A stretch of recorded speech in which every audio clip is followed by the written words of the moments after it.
sa Panginoong Diyos, lahat ng tinakpan. Magsihawid kayo at siya'y pagtangal magpakailanman. Magpuri kayo mga anghel ng Diyos sa Panginoong may kapal. Magpuri kayo mga langit sa Diyos na sa inyo lumikha. Magpuri kayo sa Panginoong Diyos, lahat ng tinakpan. Magsiawit kayo at siya'y pagtangal magpakailanman. In the name of the Father, and of the Son, and of the Holy Spirit. Amen. The Lord be with you. And with your spirit. To prepare ourselves to celebrate the sacred mysteries, let us first call to mind our sins and ask the Lord for pardon and mercy. I confess to Almighty God and to you, my brothers and sisters, that I have greatly sinned in my thoughts and in my words, in what I have done and in what I have failed to do. Through my faults, through my most grievous faults. Therefore I ask the Blessed Mary, ever Virgin, all the angels and saints, and you, my brothers and sisters, to pray for me to the Lord our God. May Almighty God have mercy on us, forgive us our sins, and bring us all to life everlasting. Amen. Lord, have mercy. Lord, have mercy. Christ, have mercy. Christ, have mercy. Lord, have mercy. Lord, have mercy. Let us pray. O God, who through the grace of adoption chose us to be children of light, grant, we pray, that we may not be wrapped in the darkness of error, but always be seen to stand in the bright light of truth. Through our Lord Jesus Christ, your Son, who lives and reigns with you, in the unity of the Holy Spirit, one God, forever and ever. Amen. A reading from the book of Genesis. The span of Sarah's life was 127 years. She died in Kiriath Arba, in the land of Canaan. And Abraham performed the customary morning rites for her. Then he left the side of his dead one and addressed the Hittites. Although I am resident alien among you, sell me from your holdings a piece of property for a burial ground that I may bury my dead wife.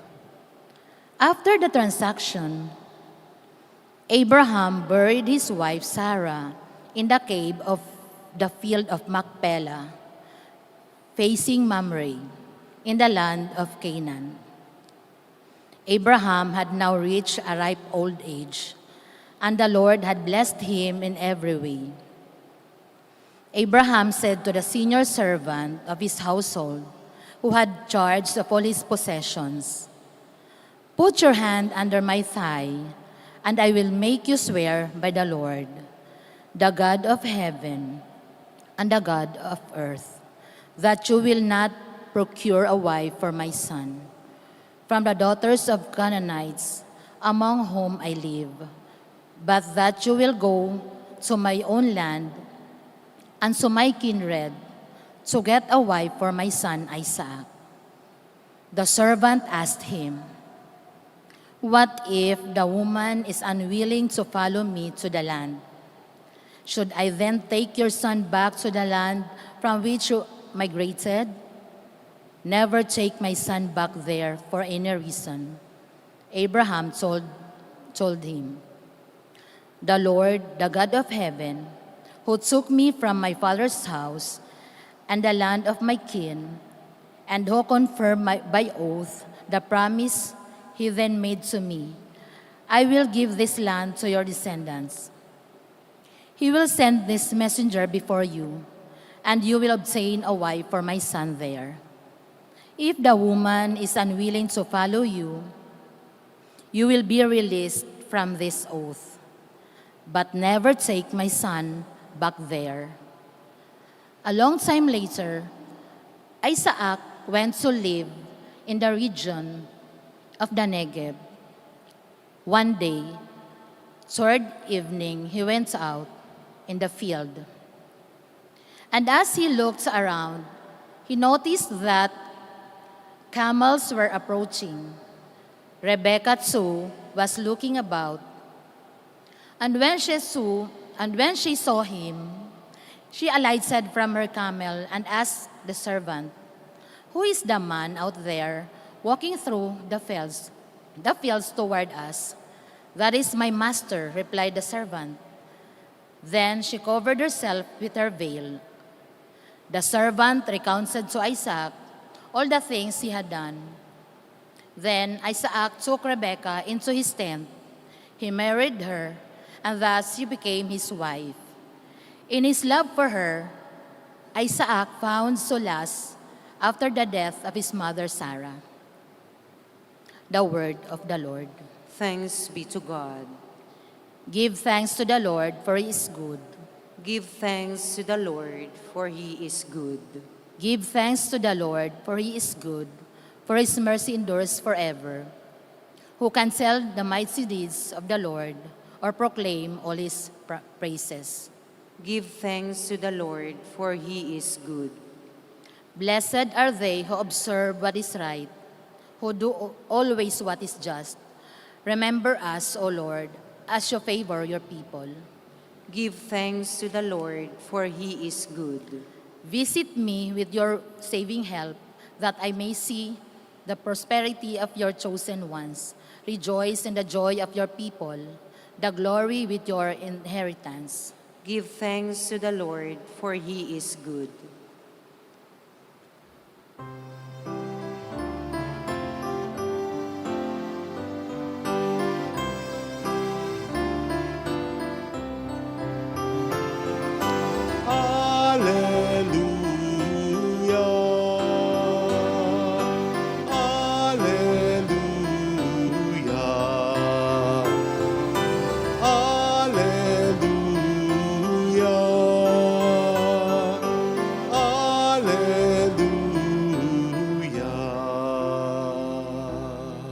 The Lord be with you. And with your spirit, A reading from the Holy Gospel according to Matthew. glory to you, O Lord. As Jesus passed by, he saw a man named Matthew sitting at the customs post. He said to him, "Follow me." And he got up and followed him.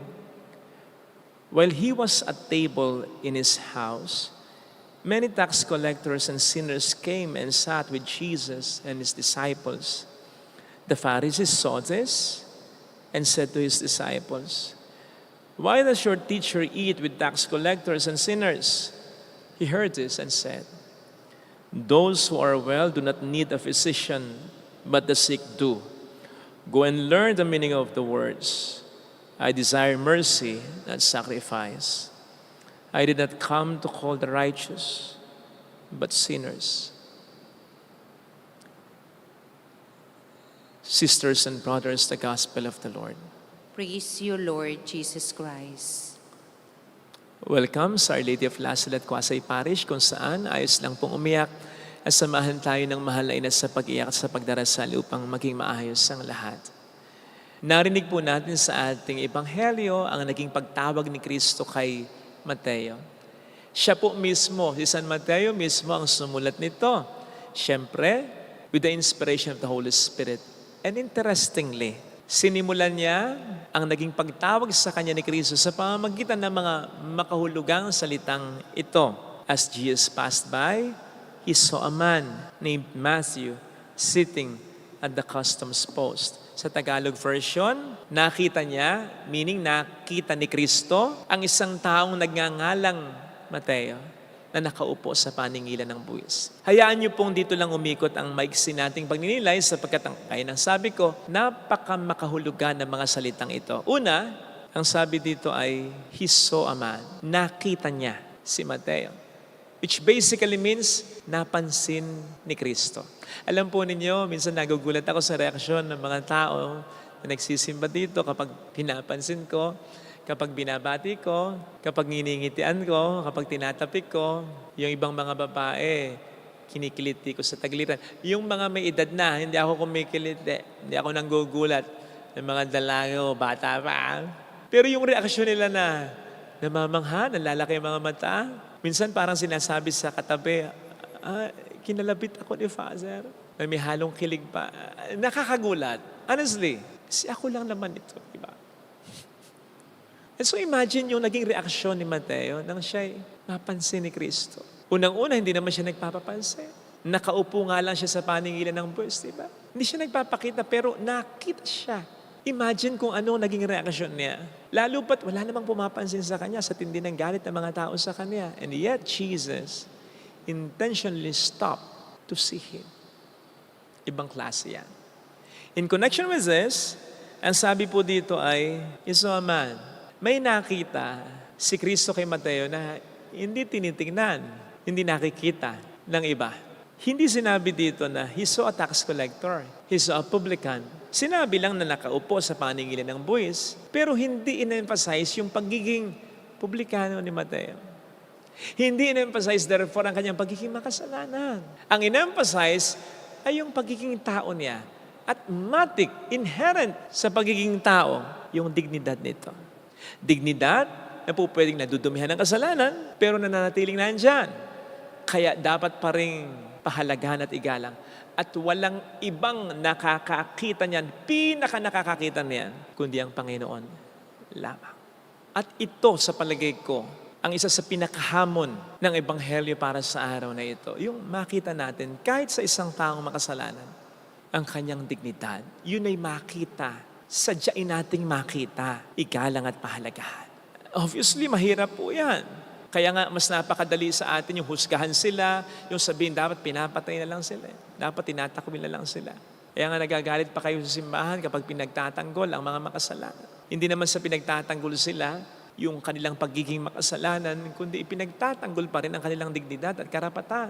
Karapatang mabuhay pa rin at makapagbagong buhay. No wonder, nagtapos ang Ebanghelyo ang ating napakinggan sa pamamagitan ng mga makahulugang salita ng ating Panginoon. I desire mercy, not sacrifice. Habag ang ibig ko at hindi hain.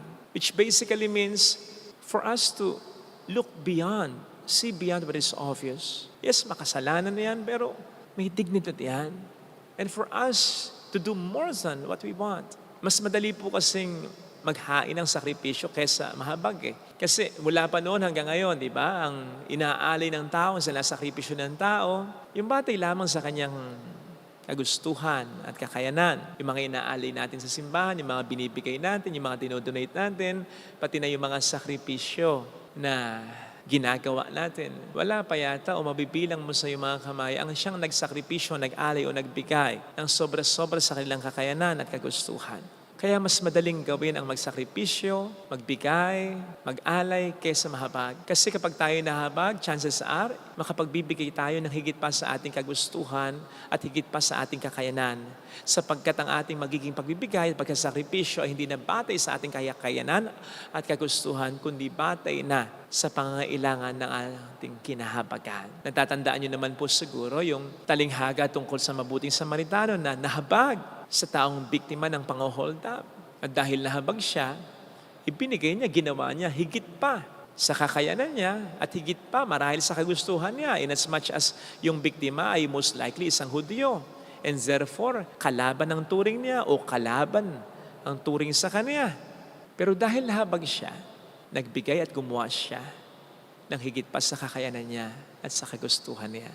No wonder ang sabi niya dun sa may-ari ng hotel na pinagdalhan niya dun sa taong hinold up na tinulungan niya, alagaan mo siya. Mabuti. Kung meron pa akong kulang, babalik ako at babayaran kita. Ganun sana. At yan po ang gusto ng Panginoon na ginagawa natin. Kaya nga nagtapos yung talinghaga ngayon sa pamamagitan ng pagsasabi mismo ng ating Panginoong Jesus, go and do likewise. Humayo kayo at gayon din ang gawin ninyo. Na parang katulad ng sinabi niya nga po ngayon sa ating ebanghelyo, habag ang ibig ko at hindi hain. Sapagkat higit pa sa mga ibinibigay at minaalay natin ng mga bagay, ang gusto ng Panginoon ay ang ating buong buhay, pati na ang buhay ng ibang tao na ating maimpluwensyahan o ating maiakay. Bagay or something na hindi natin magagawa kung tutulad tayo sa mga Pariseo sa ebanghelyo na hindi na nakakaramdam na kailangan silang magbago at hindi na rin nagbibigay ng karapatan sa iba na makapagbago. Piliin po sana natin ang maging tulad tayo ni Mateo. Yung iniwan ang kanyang comfort zone, iniwan ang kanyang pinahalagahan upang ialay once and for all sa Panginoon ang kanyang buhay. Yun ay higit pa sa alay na pwede nating ibigay at yun ang gusto ng Panginoon more than anything else na ating ibigay sa Kanya, ang ating buhay. Ito sana ang hilingin nating biyaya sa ating banal na pagdiriwang. Ilagay natin ang ating kanang kamay sa tapat ng ating puso.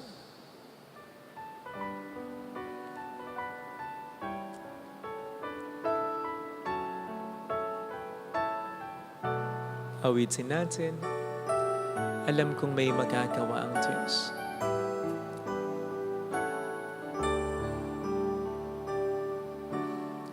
Alam kong may magagawa ang Diyos. Makapangyarihan siya. Alam kong may magagawa ang Diyos. Alam kong may magagawa Walang imposible sa Kanya. ang Diyos. Kung ako'y magtatapat, Kung ako'y sa Kaniya'y maglilingkod, sa Kanya'y maglilingkod. alam kong may magagawa ang Diyos. Kung may Hindi ako magtututo. magagawa ang Diyos. Alam kong diringgin ng Diyos ang samo ko Kung di sapagkat mahal niya ako. ng Diyos ang samo ko.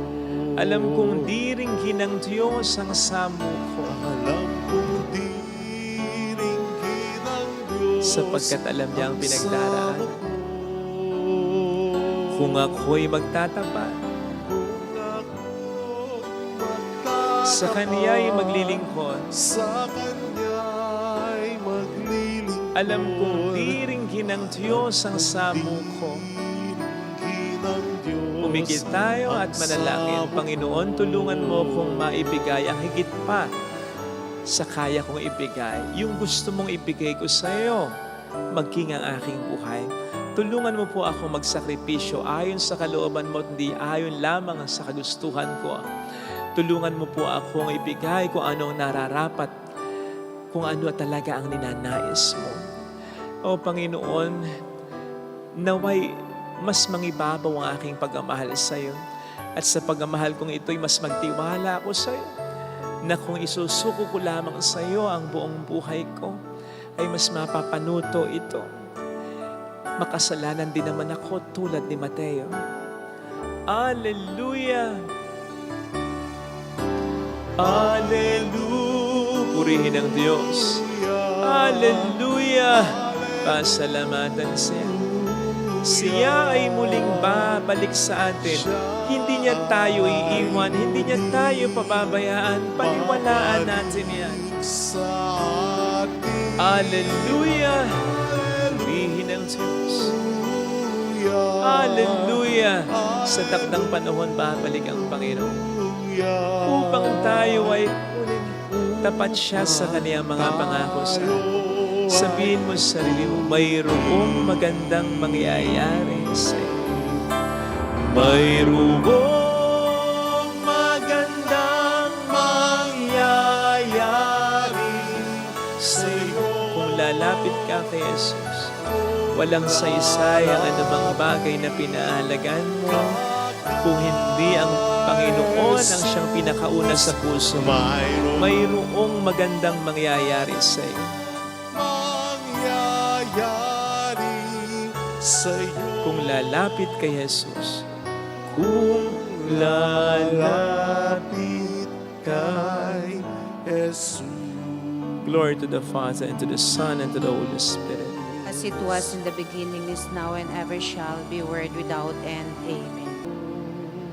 Manalangin tayo, pang ating handog ay maging kalugod-lugod sa Diyos amang makapangyarihan. May the Lord accept the sacrifice at your hands for the praise and glory of His name, for our good and the good of all His holy church. O God, who graciously accomplished the effects of your mysteries, grant, we pray, that the deeds by which we serve you may be worthy of these sacred gifts. Through Christ our Lord. Amen. The Lord be with you. And with your spirit, Lift up your hearts. we lift them up to the Lord. Let us give thanks to the Lord our God.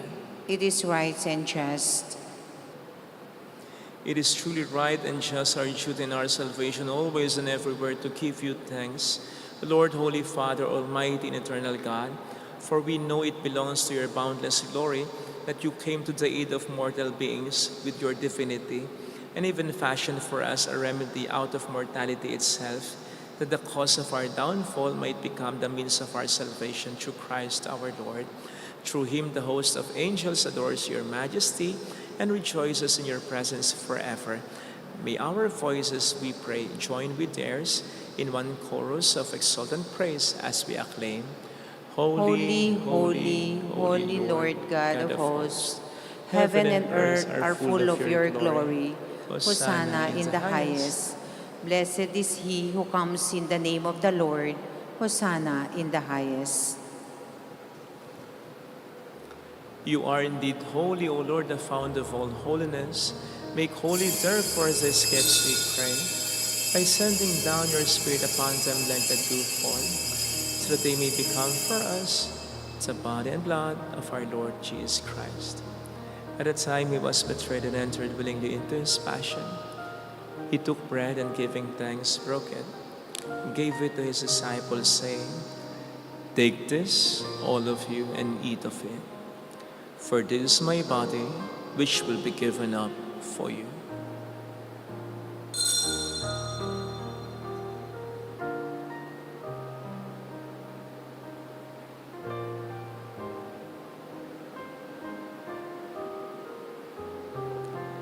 In a similar way, when supper was ended, he took the chalice and once more, giving thanks, gave it to his disciples, saying, "Take this, all of you, and drink from it. For this is a chalice of my blood, the blood of the new and eternal covenant, which will be poured out for you and for many, for the forgiveness of sins. Do this in memory of me."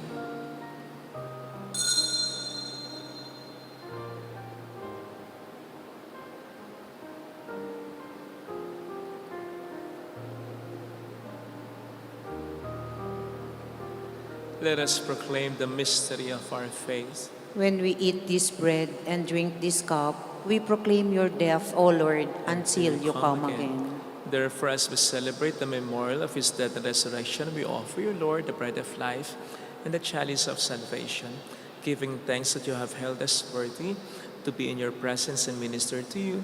Humbly we pray that, partaking of the body and blood of Christ, we may be gathered into one by the Holy Spirit. Remember, Lord, your church spread throughout the world, and bring her to the fullness of charity, together with Leo, our Pope, Dennis, our Bishop, and all the clergy. Remember also our brothers and sisters who have fallen asleep in the hope of the resurrection, especially those for whom we will now pray. Remember our departed loved ones. Let us pray for them.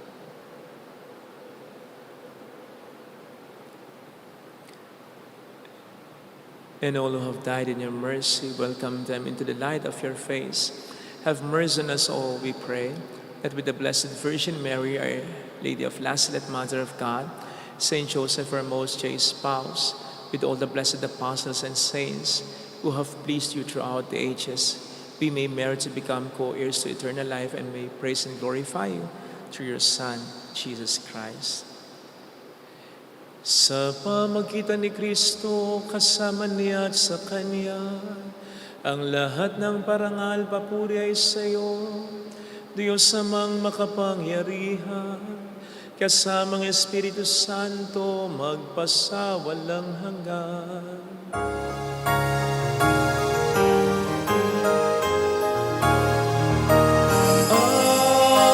Amen.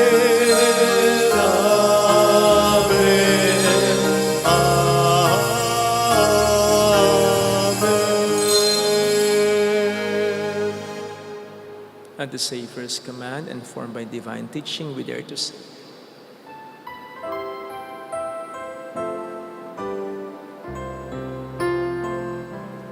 Our Father, who art in heaven, hallowed be thy name. Thy kingdom come, thy will be done, on earth as it is in heaven. Give us this day our daily bread, and forgive us our trespasses, as we forgive those who trespass against us. And lead us not into temptation, but deliver us from evil. deliver us, Lord, we pray, from every evil, and grant us peace in our days.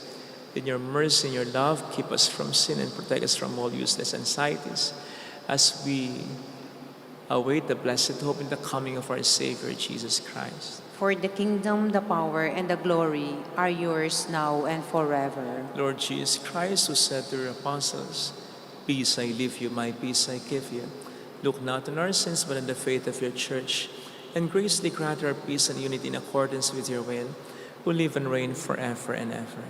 Amen. The peace of Jesus be with you always. And with your Let spirit. us offer one another the sign of God's peace. Kapayapaan po. Peace be with you. Lamb of God, to take away the sins of the world, have mercy on us. Lamb of God, to take away the sins of the world, have mercy on us. Lamb of God, to take away the sins of the world, grant us peace.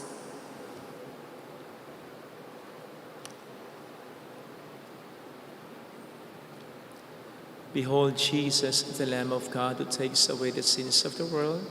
Happy are those invited to receive him. Lord, I am not worthy that you should enter under my roof, but only say the word, and my soul shall be healed.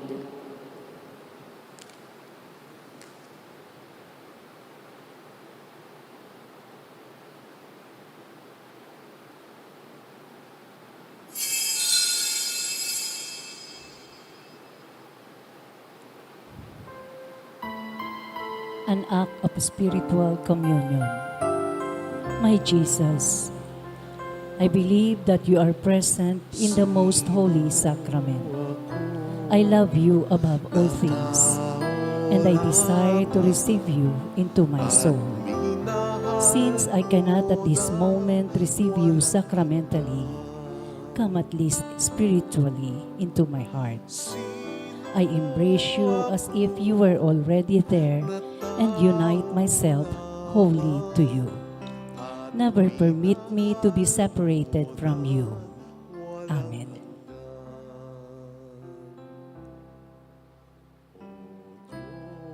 Diyos ang kadakilan ng iyong pangalan. Walang kapantay sa lupa at kalangitan. Maging ang sanggol na wala pang malay, sambitang papuri sa pag-ibig mong taglay. Sino ako na tao lamang at minahal mo ng walang hanggan? Sino ako na tao lamang at minahal mo ng walang hanggan? Sino ako na tao lamang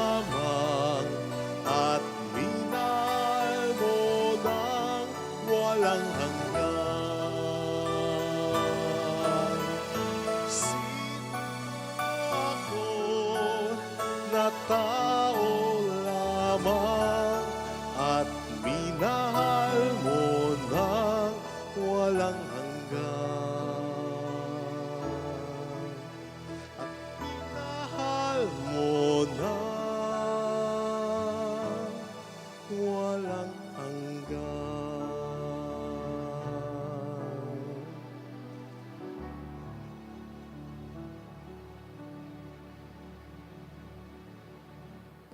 Let us pray.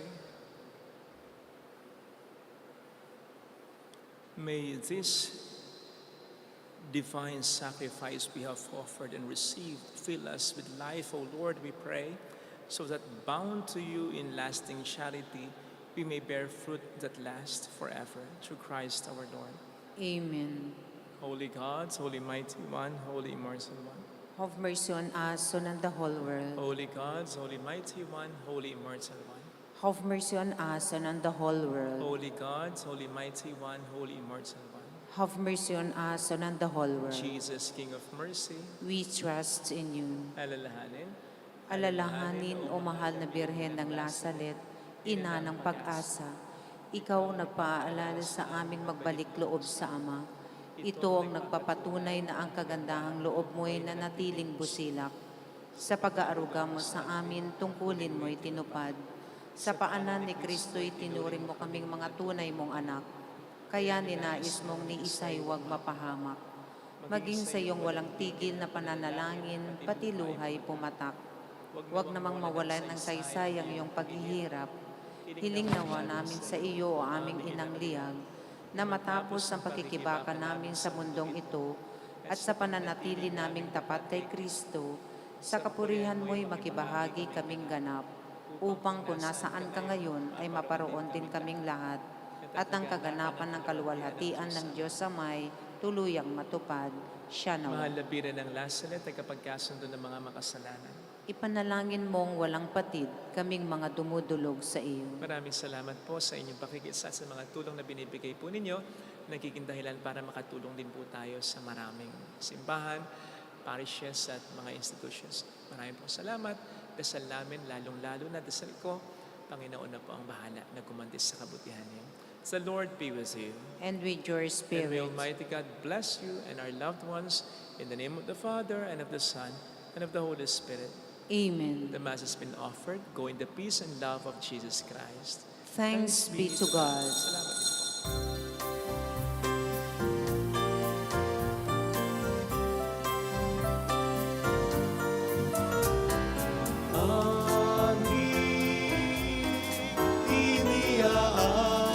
Iniaalay ang pag-ibig na walang kapantay. Okay, sarap mabuhay kung may nagmamahal, pagmamahal na tunay at laging nalisay. Ang Birhen kong umibig ay walang sintamis, pagsintang sa kalinis, sa iyo hanggang langit. O Birhen, Birhen mahal, sa awit at sa dasal,